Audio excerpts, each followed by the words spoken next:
Thank you for joining me once again. I'm going to tell you how the CIA rescued James Bond and Domino during Bond's 1965 epic movie Thunderball. And particularly, I will tell you the backstory and what happened on the operation. It's quite funny. Now, during the Cold War, and especially the Second Indochina War, the CIA did more than just spy on Americans or convince Filipino communists that Aswang, a vampire-like creature in Filipino mythology, had a particular detestation for communists. The CIA actually rescued Bond and his squeeze, Domino, not the kind of girl you would take to the church picnic, from sharks, bad guys, and no doubt other menaces in the dangerous Caribbean waters in this 1965 spy thriller. To understand this story, I must provide a bit of background.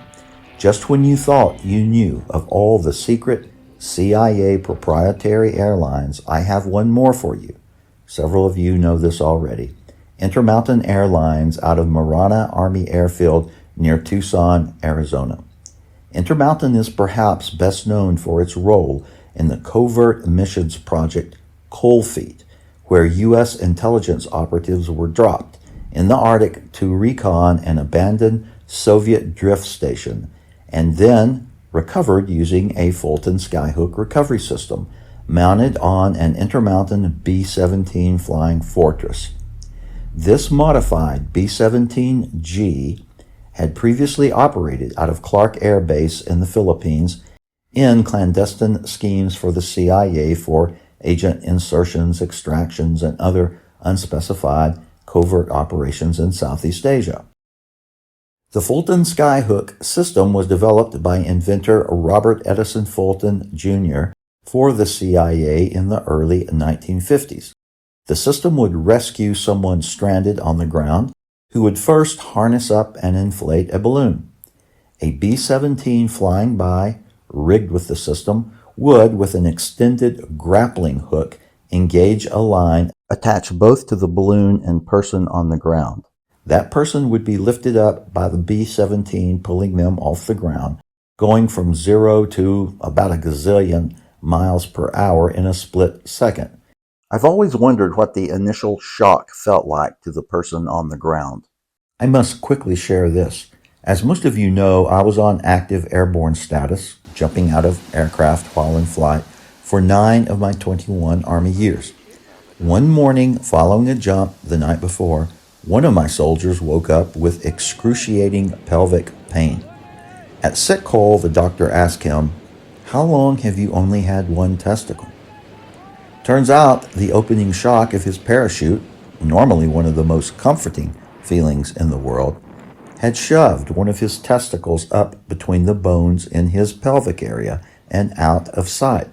After I discovered he was okay, I ordered him not to tell me how they fixed the problem. Back to the story.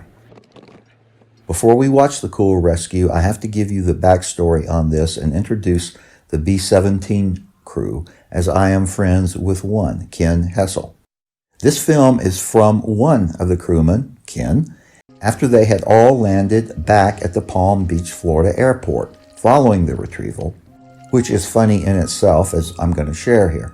The B-17 crew was pilot Dave Schosch, co-pilot Bob Zimmer, Bruce Lafelt in the nose, Paul Tagg on the winch, my friend Ken Hessel at the Joe Hole, and Gary Hannon in the tail. 5 of the 6 crewmen aboard were former Smokejumpers. Only co-pilot Bob Zimmer wasn't. You remember my video, Smokejumpers in CIA Service, and here is an example of almost an entire crew of former Smokejumpers in CIA service. All of these former Smokejumpers on the aircraft served in overseas assignments for the CIA through Intermountain and other means. Additionally, this story is captured in Smokejumper magazine, April 2011, which if you email me, I will send you the PDF. Now the funny backstory, and we will watch the pickup. The movie producer leased the plane and crew from Intermountain, but Intermountain told the producer just to keep it all hush-hush. Even the crew couldn't talk about their exploits. As the B-17 flew over, it winched 2 life-sized dummies, and the crew had to do multiple reel them in, let them out, reel them in commands from a chase plane that was filming the pickup. The B-17, after pickup and on its way back to the Palm Beach, Florida airport, declared an emergency because the right landing gear wouldn't come down. The 4 crew members located the hand crank and was able to lower the landing gear.